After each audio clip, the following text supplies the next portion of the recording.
ہے روایت ہے حضرت علی علیہ السلام سے، اللہم صلی علی محمد وعلی محمد۔ مجوسی قوم تھی، یہ ایک نبی کی امت تھی، ایک خدا کی کتاب پر ایمان رکھتی تھی، تو یہ اس پر ایمان رکھتی تھی اور اس پر عمل کرتی تھی۔ تو اس زمانے کا جو بادشاہ تھا اس نے شراب پی اور شراب میں مست ہو گیا۔ جب شراب میں مست ہوا تو اس نے اس شراب کی مستی میں اپنی ماں اور اپنی بہن سے زنا کر لیا۔ شراب اس قدر انسان کو بدبخت بنا دیتی ہے، جو انسان کو محرم اور نامحرم کی تمیز بھی نہیں رہتی۔ تو یہ بادشاہ شراب کی مستی کی وجہ سے اس قدر گناہ کبیرہ کا مرتکب ہوا۔ جب اس کو اپنی مستی سے افاقہ ہوا تو اب یہ سمجھ گیا کہ مجھ سے کام غلط ہو گیا۔ اب لوگ اس کے عمل پہ راضی نہیں تھے، کہنے لگا، یہ بادشاہ کہتا ہے یہ میرا کام حلال اور جائز ہے، یہ تو میں نے مستی میں کی ہے، میرے اوپر تو غلبہ تھا۔ لوگوں نے کہا کہ نہیں، تو نے مستی میں یہ مست اور غفلت میں یہ جو کیا ہے کام تو حرام کیا۔ اب دیکھیں نا، یہ یعنی اس بادشاہ کا یعنی اس نے حرام کیا، حرام میں پھر دوسرا حرام ہوا، شراب حرام کی وجہ سے دوسرے کام میں مرتکب ہوا حرام۔ آج لوگ یہی کرتے ہیں، حرام کام کر کے پھر اپنے حرام کاموں کی دلیلیں پیش کرتے ہیں، یہ میں نے جائز کیا۔ آج ہماری بھی یہی حالت ہو چکی ہے، ہم اپنے انسان یہی کہے کہ ہاں واقعی مجھ سے غلطی ہو گئی، اعتراف کر لیں۔ لہٰذا اس سے کیا ہے، انسان اب ایک حرام کو جو ہے وہ حلال بنا دے، حرام رہتا ہے۔ امام جعفر صادق علیہ السلام، اللہم صلی علی محمد وعلی محمد، امام فرماتے ہیں حلال محمد حلال الی یوم القیامہ، رسول اللہ کا حلال کیا ہوا قیامت تک حلال ہے۔ وحرامہ حرام الی یوم القیامہ، رسول اللہ نے جس کام کو حرام قرار دیا تھا وہ قیامت تک حرام ہے۔ مجھے اور آپ کو حق حاصل نہیں ہے رسول نے جس کام کو حلال کیا ہم اس کو حرام بنائیں، مجھے اور آپ کو حق حاصل نہیں ہے جس کام کو رسول اللہ حرام کہہ دیں اور ہم اس کو حلال بنائیں۔ آج دیکھ لیں ہماری رسومات میں، ہمارے گھروں میں، ہمارے ماحول میں کتنی ایسی چیزیں آ چکی ہیں، ہم نے ان کو دین کا حصہ بنا لیا ہے۔ ہم حرام چیزوں کو حلال بناتے جا رہے ہیں اور حلال چیزوں کو حرام بناتے جا رہے ہیں اور حرام چیزوں کو حلال بناتے جا رہے ہیں۔ ہم دیکھیں، ذرا غور کریں، ہم کہاں جا رہے ہیں؟ تو لہٰذا یہ جو یعنی امام علیہ السلام نے پیغام دیا، ہمارے لیے اس میں ایک پیغام ہدایت ہے۔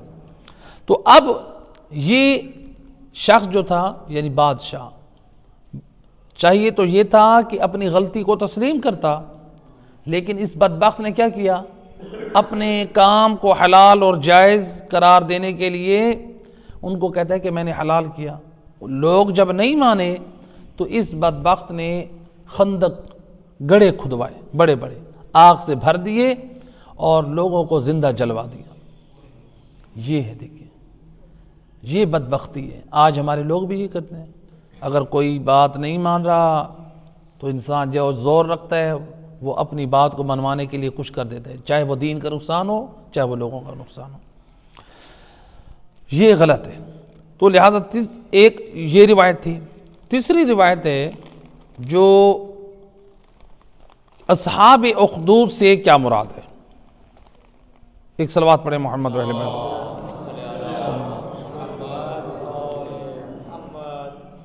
تیسری روایت ہے، یہ بھی امام علی علیہ السلام سے۔ امام فرماتے ہیں کہ اللہ نے اہل حبشہ پر ایک پیغمبر بھیجا، نبی کو بھیجا۔ جب ایک نبی بھیجا تو اس قوم نے، جو نبی یعنی جو قوم تھی حبشہ میں، اس قوم نے اس نبی کو جھٹلا دیا کہ ہم آپ کو اللہ کے نبی نہیں مانتے، اور وہ جو ہے اس نبی سے جنگ کے لیے تیار ہو گئے۔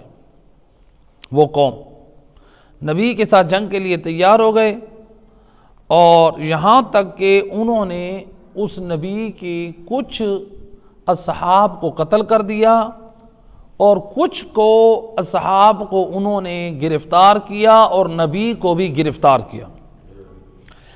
اب جب نبی کو بھی گرفتار کر لیا اور لوگوں کو بھی، ایمان والوں کو بھی گرفتار کر لیا، تو اس کے بعد کیا کیا انہوں نے؟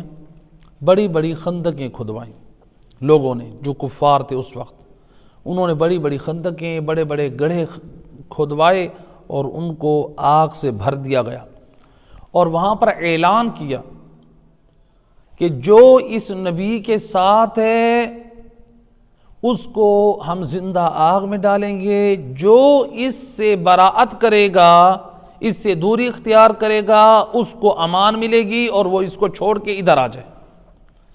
بہت سارے لوگ موت کی وجہ سے، موت کے خوف کی وجہ سے نبی برحق کو چھوڑ کر ایک سائڈ پر ہو گئے، لیکن بہت بڑی تعداد انہوں نے کہا ہمیں موت آ جائے، مر تو جائیں گے، اللہ وحدہ لا شریک کا کلمہ بھی نہیں چھوڑیں گے اور نبی برحق کو بھی نہیں چھوڑیں گے۔ اب کیا کیا ان بد نصیبوں نے؟ زندہ لوگوں کو آگ میں ڈالنا شروع کیا۔ ان میں سے ہر مومن ایک دوسرے پہ سبقت لے کے آگ میں جا رہا ہے اور اللہ کی وحدانیت کا کلمہ پڑھ رہا ہے اور نبی برحق کی نبی ہونے کی بھی گواہی دے رہا ہے۔ اس طرح یہ مومن تھے، اس قدر استقامت تھی۔ ان میں آخر میں ایک عورت بچی، اس عورت کی گود میں ایک بچہ تھا جو 1 ماہ کا تھا۔ خاتون نبی کے ساتھ تھی، یعنی سب پوری قوم نبی اور وہ آگ میں جل چکے، تڑپ گئے، تڑپ کے ان کی جانیں جو ہے وہ تلف ہو گئیں، وہ اللہ کی بارگاہ میں پہنچ گئی ان کی ارواح۔ اب یہ خاتون جس کی گود میں 1 ماہ کا بچہ ہے، یہ چھلانگ لگانا چاہ رہی ہے، بچے کی طرف دیکھا تو ایک مرتبہ اس کے دل میں ممتا جاگ اٹھی، رحم کرتے ہوئے رکی، ٹھہری، یا پھر اس بچے نے اللہ کی قدرت سے بولنا شروع کیا۔ وہ بچہ کیا کہتا ہے بول کر؟ بچہ کہتا ہے یا اماں لا تخافی فادخلی فی النار، اے اماں جان آپ اس آگ کو دیکھ کے خوف زدہ نہ ہوں، آپ امن و سلامتی کے ساتھ اس آگ میں داخل ہو جائیں۔ فاصبری واصبری فإنک علی الحق، اے مادر گرامی آپ اس آگ کے جلنے پر صبر کریں، آپ حق پر ہیں۔ اور پھر فرمایا ان ھذا واللہ فی اللہ قلیل، وہ بچہ کہہ رہا ہے اے مادر گرامی اللہ کی قسم، اللہ کی راہ میں اس آگ میں جلنا یہ بہت قلیل عمل ہے۔